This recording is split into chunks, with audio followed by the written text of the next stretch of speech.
presença de Deus no Espírito Santo na sua vida. Você pode aplaudir.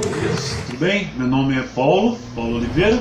Esse aqui é o canal Interagindo com Cristãos e hoje nós vamos falar sobre judaísmo nas igrejas, tá? Os hábitos, os costumes que os cristãos adotaram, né? Dos judeus antigos, não esses atuais, mas dos antigos, na época do tabernáculo, né? Na época do deserto, onde eram feito o culto, né, a Deus, onde era feito os sacrifícios, né, para perdoar ou encobrir os pecados dos israelitas naquela época. Então tem os utensílios que Deus mandou que fizesse, que ficava dentro da tenda, né, e depois posteriormente do templo. Infelizmente esses hábitos e esses costumes estão sendo introduzidos já há muito tempo dentro de algumas denominações evangélicas, algo que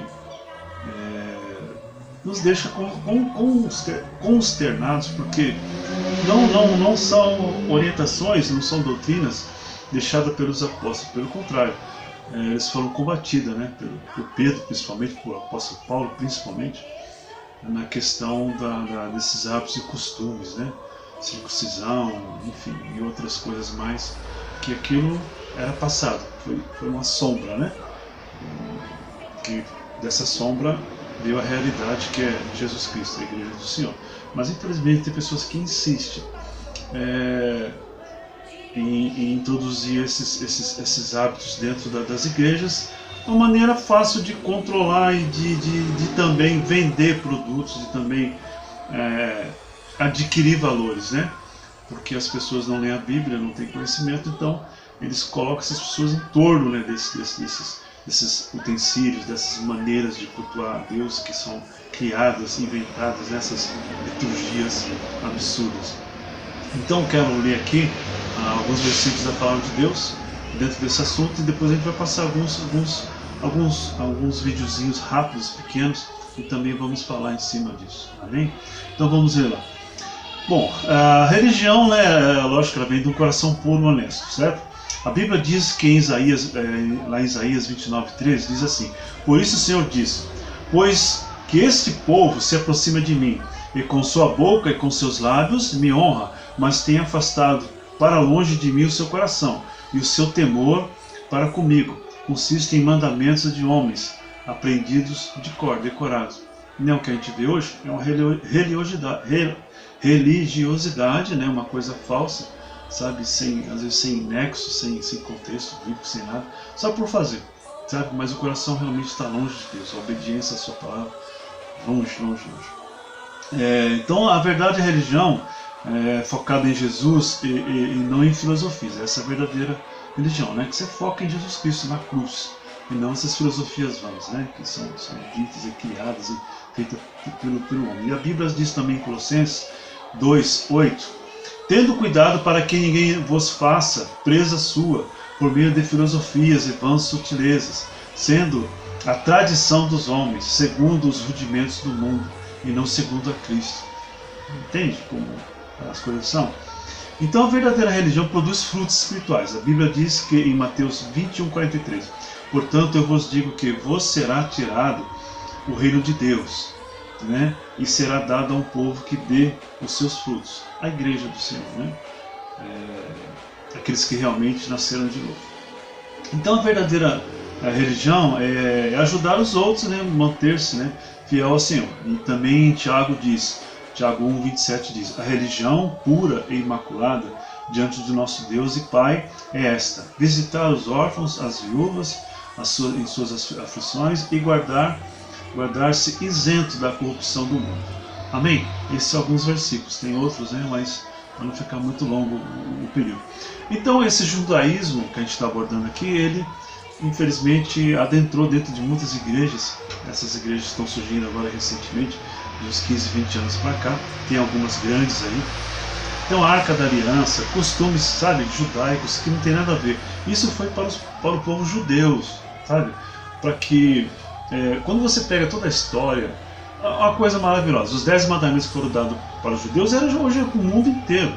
Na verdade, esses 10 mandamentos não precisavam nem de constituição, não precisava de polícia, de exército. Se o homem fosse realmente temente a Deus, só obedecer naqueles 10 mandamentos, nossa, não haveria inveja, não haveria prostituição, não haveria assalto, morte, sabe, homicida, suicídio, não haveria nada. Só aqueles 10 mandamentos. Mas o homem é teimoso, né, desobediente. Enfim, Deus criou os judeus, esse povo, com um propósito muito maior. Se você pegar realmente a promessa que foi feita a Abraão, que está em Isaac, você viu que a promessa é em Isaac, que é Jesus Cristo, que é a geração dele. Então Deus criou esse povo para que através desse povo viesse Jesus Cristo, né? Que viria morrer na cruz do Calvário por todos nós, por nós e por eles também que foram tementes. E só foi isso, acabou, chegou em Jesus, acabou o tempo dos judeus, sabe? Aquele plano de Deus chegou em Cristo, acabou. De Cristo para trás, você esquece aqueles atos, aqueles costumes. Tá? Lógico que mexe com a gente, porque Jesus Cristo não era judeu, veio deles, né? E nós somos israelitas espiritualmente falando. Mas aqueles hábitos, aqueles costumes não cabem mais à igreja do Senhor. Não existe mais, entende? Então nós vamos continuar abordando mais para frente mais alguns assuntos, mais alguns aspectos, ok? Obrigado. Messiânicos, eles são considerados judeus? Resposta, pelo que meu conhecimento me permite. Messiânicos são pessoas não judeus que acreditam na volta de Jesus, que eles chamam de Messias, do Redentor, e mesmo que eles adotam certos costumes judaicos, e eventualmente até roupas judaicas, mas não são judeus. O judaísmo tem seus costumes, tem suas fés, suas tradições, suas crenças. Para nós, o Messias não chegou ainda. E não é alguém que volta, mas alguém que vai chegar e se revelar e trazer uma época de paz, de harmonia, sem competição, sem guerra, sem conflito. Isso não aconteceu ainda. Então, os messiânicos não são judeus. Mesmo que pode se declarar, pode aparentar, pode falar, e muitas vezes são a favor de Israel, de muitas coisas boas, são gente extra, muito boa, eventualmente, não tem problema, não estamos falando das pessoas, estamos falando da filosofia, mas não são judeus. E como todos os não-judeus, de acordo com a lei judaica, se eles observam as 7 leis noahitas, as 7 leis universais que Deus deu para Noé, eles têm parte no mundo vindouro. Não precisa observar a Torá. Basta observar as 7 leis universais que um gentil tem parte no mundo vindouro. Assim diz Maimônides. Estou aqui de volta. Eu quero ler aqui em Romanos 3, a partir do versículo 23, mas eu aconselho a você ler o capítulo inteiro. Que aqui ele debatendo e expondo aos judeus, né, para que eles tenham entendimento sobre a nova aliança, a conversão de Jesus Cristo, né, que já não estamos mais debaixo das leis, das ordenanças, entendeu? Somos libertos, somos livres, e elas foi escrito no Espírito, no nosso coração, pelo Espírito Santo de Deus, e nós praticamos os mandamentos com alegria, né, sem aquele jugo da lei em nossas costas. Então é mais ou menos isso, simplificando o que Paulo tenta mostrar aqui para os judeus. E diz assim: porque todos os pecados estão destituídos estão da glória de Deus, sendo justificados gratuitamente pela sua graça, pela redenção que há em Cristo Jesus, ao qual Deus propôs para a propiciação pela fé no seu sangue, para demonstrar a sua justiça pela remissão dos pecados, dantes cometidos sobre a paciência de Deus, para a demonstração da sua justiça neste tempo presente, para que ele seja justo e justificador daquele que tem fé em Jesus. Onde está logo a jactância? É excluída. Por qual lei? Das obras? Não, mas pela lei da fé. Concluímos, pois, que o homem é justificado pela fé, sem as obras da lei. É porventura Deus somente dos judeus? E não é também dos gentios? Também dos gentios, certamente, visto que Deus é um só, que justifica pela fé a circuncisão, e por meio da fé a incircuncisão. Anulamos, pois, a lei pela fé? De maneira nenhuma. Antes estabelecemos a lei, que ela foi escrita no coração, né, do cristão, do novo convertido. que seja judeu convertido, se torna um cristão, uma nova criatura. Então, tudo isso foi anulado.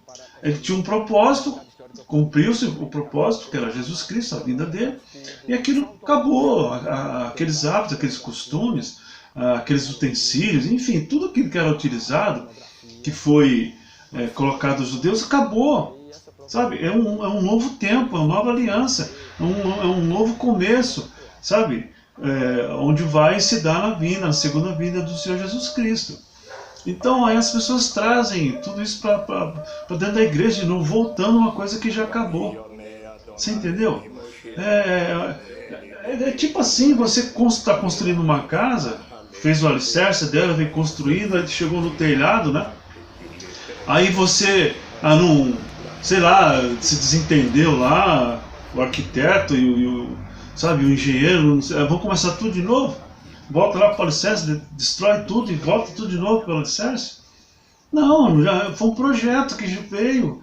É assim, projeto de Deus desde o início, desde da queda lá. Aí vem, né? Até os dias de hoje. Então você quer voltar aos velhos rudimentos de novo? Não, já foi, é passado, acabou. Se nós somos nova criatura, uma nova aliança, nova vida. Tem que olharmos para frente, sabe? Para as profecias, do que vai acontecer. E as pessoas enchem. Então você vê aí carregando arca nas costas, para dentro da igreja, sabe? Se vestindo como judeus, pelo amor de Deus, como sacerdotes. Já acabou. Sertões e fundando cidades. Moreno, depois vem ali Vitória, Santo Antão, e depois sobe a serra, vem Gravatá, Bezerros, Caruaru, Garanhuns e por aí afora, até chegar lá no interiorzão do Brasil. Os binianos sim fizeram esse trabalho. Aí, para livrar-se também das perseguições, usávamos a quipá de couro, aquele chapeuzinho de couro pequenininho que os cantores geralmente usam muito quando vão se apresentar aqui no Nordeste. Aquilo ali é uma tradição judaica.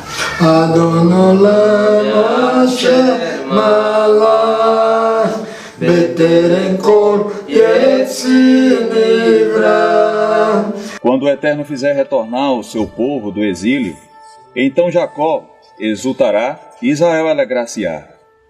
Deito-me em paz e durmo tranquilo, pois só tu, ó Eterno, proteges o meu